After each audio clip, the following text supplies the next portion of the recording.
Ceiling of London's Apollo Theatre collapses. London, CNN. The hundreds of theatre goers who packed into central London's historic Apollo Theatre on Thursday night were expecting to watch a mystery.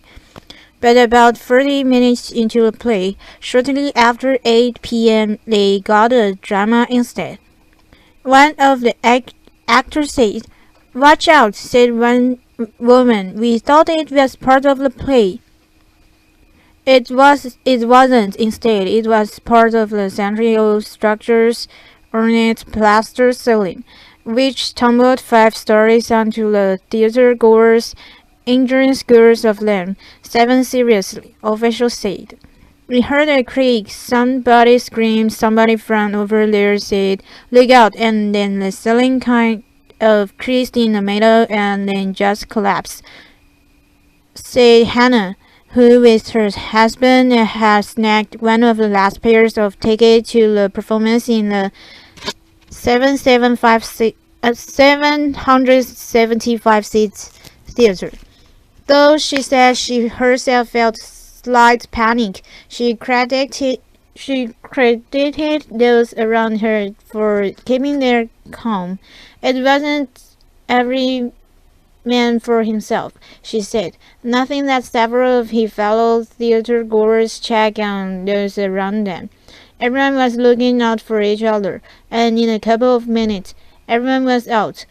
The London Fire Brigade's Kingsland station manager Nick Harding said about 720 people were inside when a section of the ceiling collapsed on the theater goers, taking part of the balconies with it.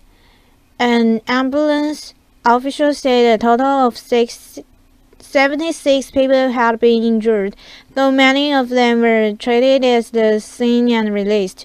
It was like slow motion, said one girl, who initially thought the sound of the falling ceiling was sound effects, but soon learned otherwise. It just cannot come down. Harding said what fell was a 10-meter by 10-meter square section of the ceiling, and that it struck down balconies with it. You initially thought it was part of the play and then you could feel things on you, said an older woman. The dust that came down, you couldn't see in front of you. Metropolitan Police said those who were seriously hurt had been taken to hospitals in central London. None of the injuries appeared life-threatening, one official said. Within an hour, a spokesman for the fire department said everyone, including those who had been hurt, had been evacuated from the building.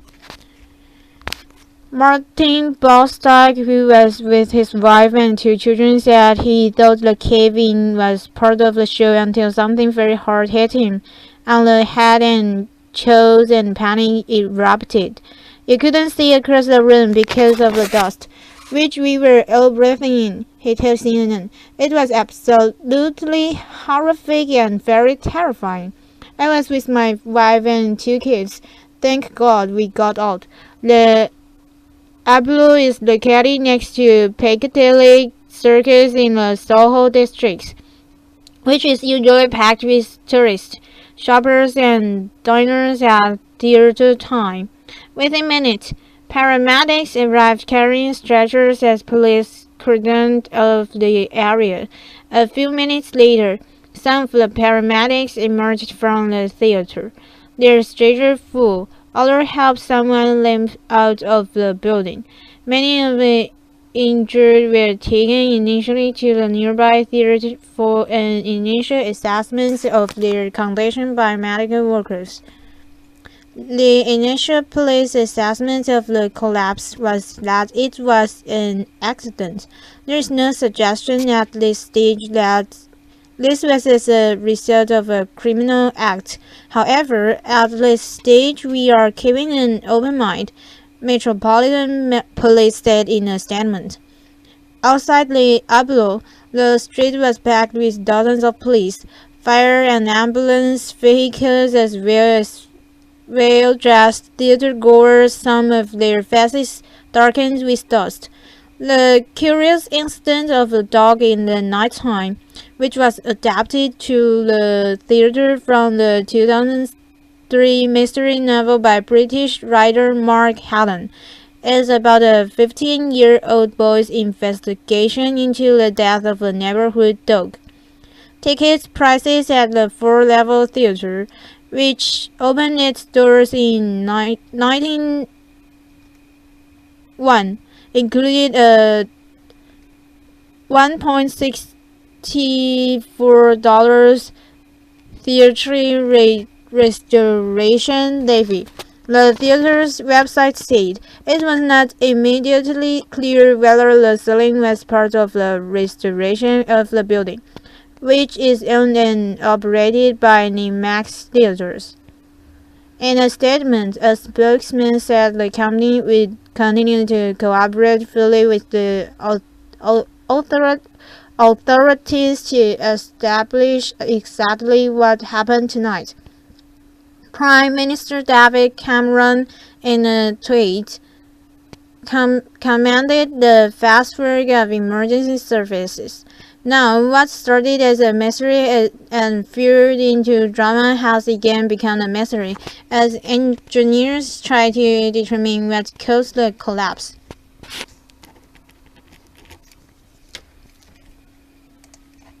Report: Cat Middleton's phones hacked, court told. CNN: The British tabloid News of the World hacked Kate Middleton's phones while she was dating Prince William. A prosecutor told the London court Thursday in a trial of the defunct newspaper's executives, according to the British Press Association.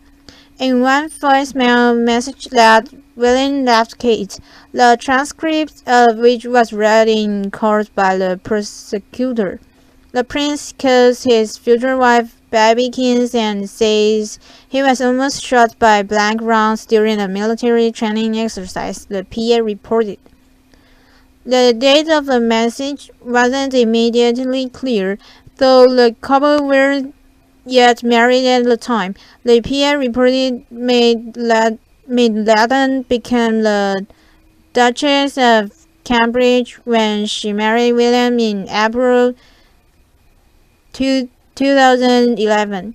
The transcript dug up during a police investigation into the newspaper's alleged hacking practices was one of the several messages between the couple that were read at London's Bailey Court, the PA reported.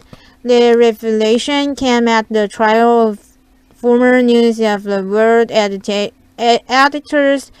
Rebecca Briggs and Andy Coulson and the paper's former managing editor, Stuart Cotner, who are accused of conspiring between October 2000 and August 2006 to intercept communications in the course of their transmission without local authority.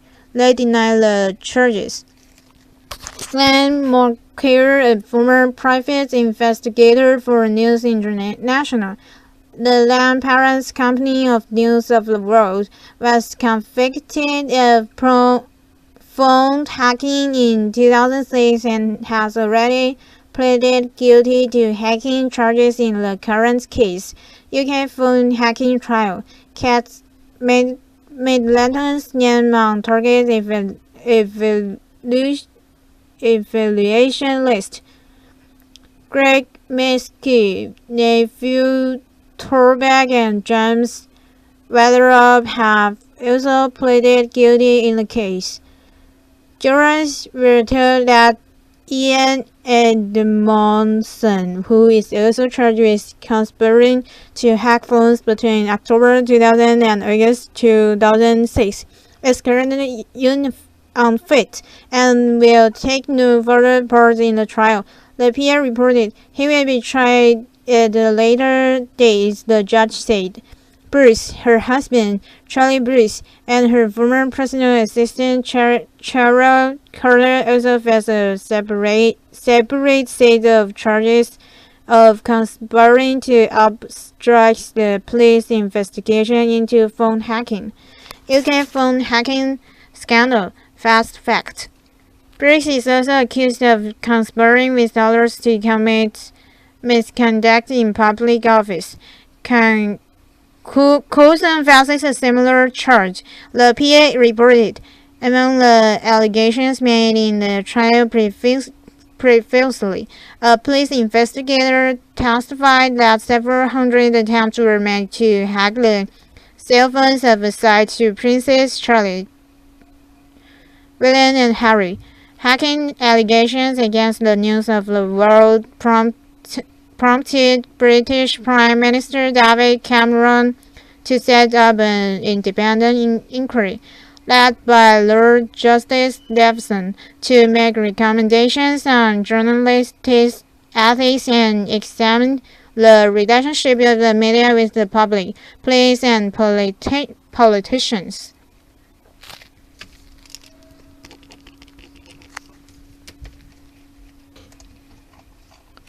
Lee Rigby murder.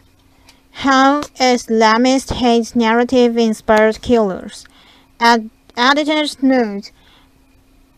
Majid Nawaz is co-founder and chairman of Quilliam, a think tank formed to combat extremism in society, and the author of Radical Gaffer Hossain is Quilliam's head of research. The opinions expressed in this commentary are solely theirs. London CNN. Violent extremist attacks of the kind that claimed the life of drummer Lee Rigby in May 2013 do not come out of thin air. Rather, they are often the end product of the radicalization process in which extremist recruiters target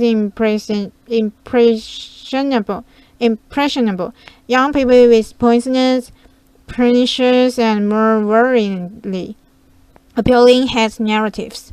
Central to understanding why some young British Muslims are susceptible to Islam's inspired hate narratives in the first place in the issue of identify.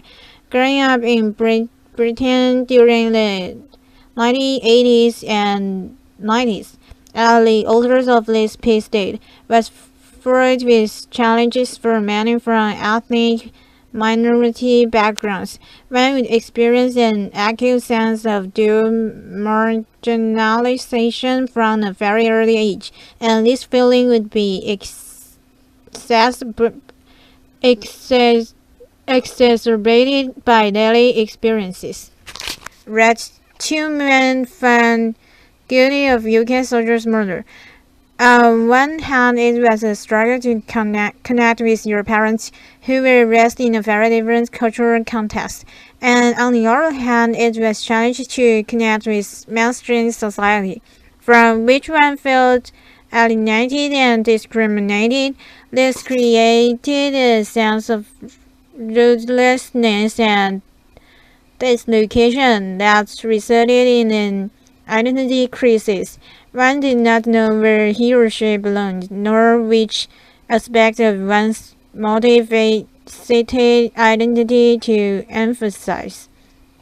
The out-of-touch and descriptive nature of the local mosques only served to heighten this acute sense of alienation and confusion. British imams, having been brought in front of Asian subcontinent, rarely spoke English and had very little understanding of the challenges facing young Muslims growing up in Britain. Furthermore, most mosques were tightly controlled by a group of elderly men who ruled with an iron fist and kept women and young people on the fringes. In this troubling and delicate context, a number of Islamist organizations emerged and began to offer a radical alternative, taking advantage of the identity crisis that many young Muslims were suffering from. They presented They presented Islam as a revolutionary political doctrine and blamed Muslims as a political, as well as religious identity. They also focused their efforts away from the mosques, preferring to target educational institutions as well as other ungoverned space such as the internet. This was because the strand of theopolitics they sought to promote was alien to the traditional religious establishment in the UK. The radical reformulation of Islam has certain implications. It meant one could now reject the culture of one's parents, since they did not understand the true Islam, as well as mainstream society, since it was perceived as being opposed to Muslim truth. Local and international grievances were waved together and construed through a very specific narrative in which the monotheistic concept was at war with Islam and Muslims. This new identity also recalibrated one's sense of loyalty, since one was now a Muslim only, with other nationalist identities being rejected. One's loyalty lay with fellow Muslims. This exclusive loyalty was also accompanied by a sense of mission and purpose. Conflict zones around the world that involved Muslims were reconstructed as fronts lines of a global war between Islam and Western capitalism. There is no sitting on the fence in this battle. Muslim men in particular were encouraged to see themselves as warriors who had a duty to protect the life and dignity of Muslims around the world, who were suffering as a direct result of Western aggression and policies. It is this narrative, which has taken root in the UK for reasons outlined above, that inspired the killers of Rigby to do what they did. In fact, Michael Adbolagu articulated it very effectively during the trial, which he used as an opportunity to spot standard extremist propaganda. He described himself as a soldier, as did the ringleader of July 7th, Muhammad Siddiq Khan, and highlighted the action of British troops in Afghanistan. However, Islamist extremists only ever present a very selective and scientist version of their narrative to non-Muslims audiences with view to electing a degree of sympathy. They fail, for example, to express any outrage at attacks on Muslims by Al-Qaeda, nor do they dwell on their ambitions of waging a global war of conquest against non-Muslims. The fact that the killers of Lee Rigby were converts to Islam, who had adopted the narrative from charismatic street preachers, illustrates that vulnerable people from a variety of different backgrounds can be seduced by the global Islamist narrative. A sense of victimhood and alienation needs to be present, as well as a strong anti-establishment sentiment. It therefore comes as no surprise that this is prevails gang connections who exist at the organs of society are even targets of recruiters. Perpetual political instability in the Middle East, North Africa, and South Asia also continues to provide recruiters with material to exploit and construct through a dogmatic political premise. In the meantime, the outreach potential of social media allows recruiters to target a much wider audience than ever before. without an effective response that is cognizant of the psychology of the average recruit and the approach taken by the average recruit and the efforts of extremists will continue unabated. This response needs to brave and prepare to venture into ungoverned spaces such as the internet. We need to take the fight to extremists by challenging and deconstructing narratives of hate and division, as well as offering new models which can be used to recalibrate political thoughts. For counter-extremism practitioners such as us, 8 years after July 7, it still feels like our work has only just begun.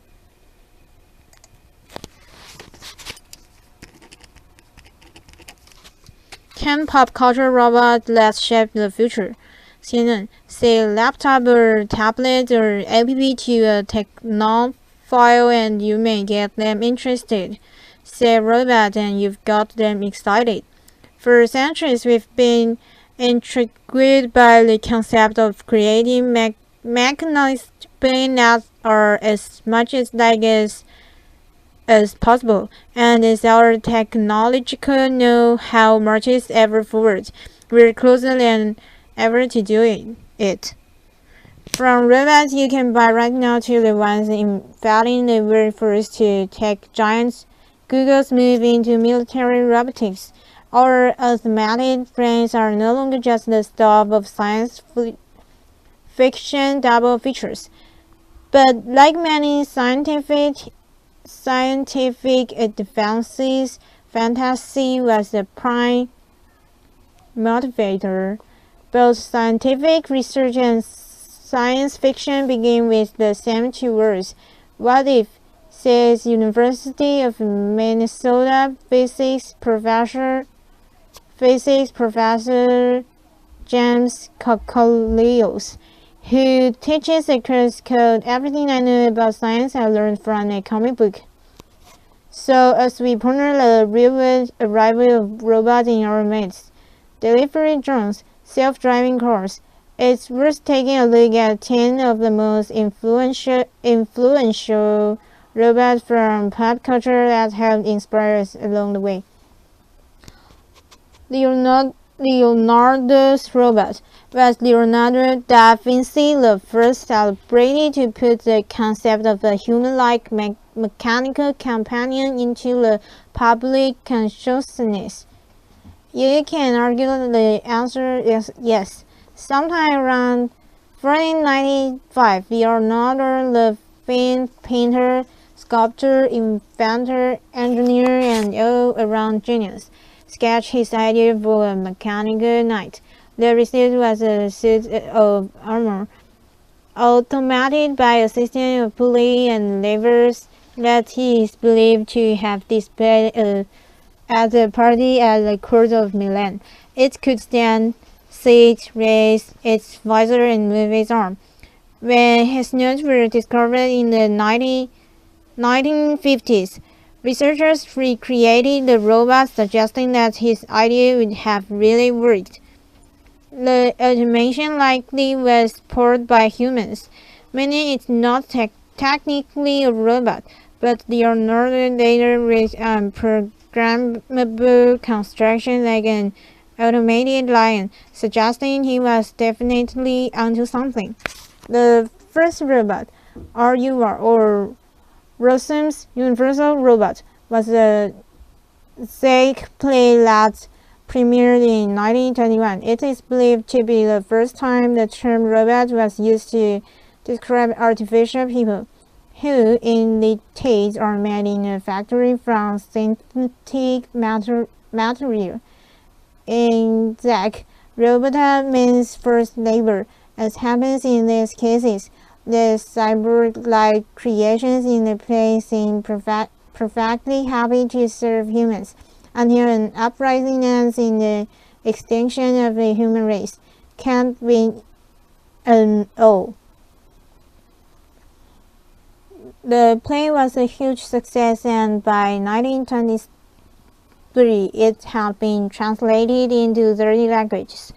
Maria the Maschine, the first movie robot, wasn't far behind. In 1927, Fritz Metropolis became the first feature-length sci-fi film painting a picture of a dystopian future that would be echoed decades later in movies like Blade Runner. In it, rich industrialists deploy a female robot to impersonate Maria, a woman they fear will organize the workers they oppress. Pop artists from Queen to Nine Inch Nails to Madonna have made music videos either inspired by Metropolis or using clips from it.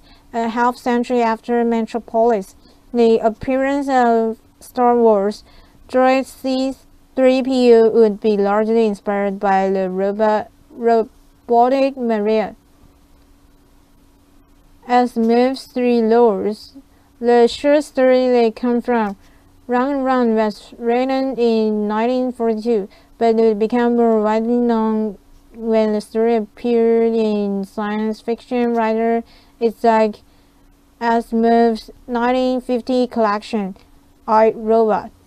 Before Asimov, most robot stories followed a similar pattern. Scientists create robot goes haywire and attacks its creators.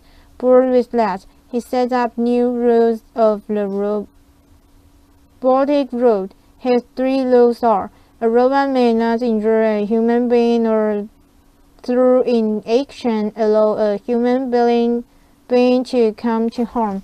A robot must obey orders given it by a human being except where such orders would conflict with the first law. A robot must protect its own existence as long as such protection does not conflict with the first or second law. It wasn't that things would always go well from there. Many of Asimov's stories and the stories and films that he loves inspired focus on trouble that arises when robots have trouble knowing how to obey the laws in tricky real-world situations.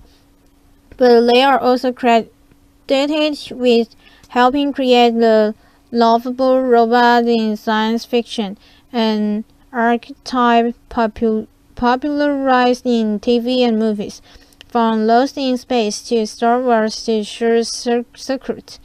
Robbie the Robot. Robbie made his first appearance in the 1956 movie Forbidden Planet.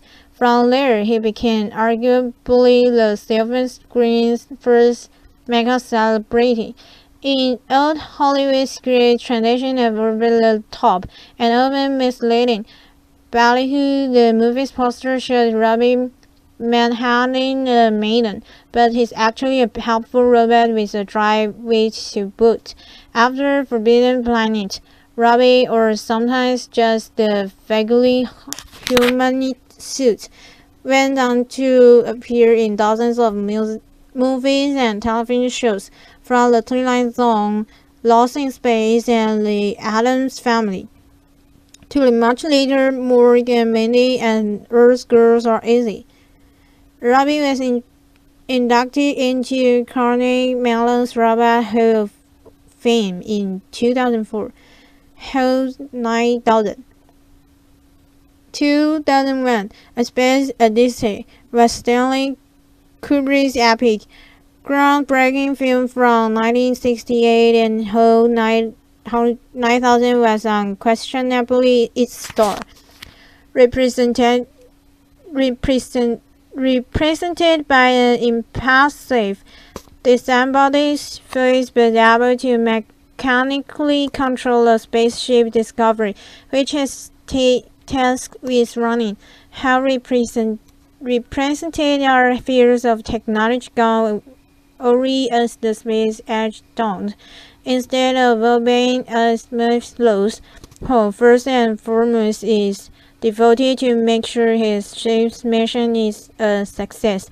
And last command deadly and near disastrous outcome. Some argue that since he didn't have a physical form, at least by the strictest standards, Hale is not really a robot.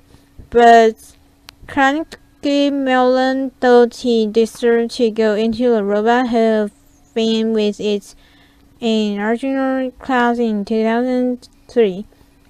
R2-D2 and C-3PO. It's hard to argue anyone did more to propel robots from hardcore science fiction into the wider public consciousness that leads to when they hit the screen in 1977. Full of personality, gallant and always helpful, the pair have appeared in all 6 Star Wars films to date. Creator George Lucas has said that R2-D2 is his favorite character from the movies.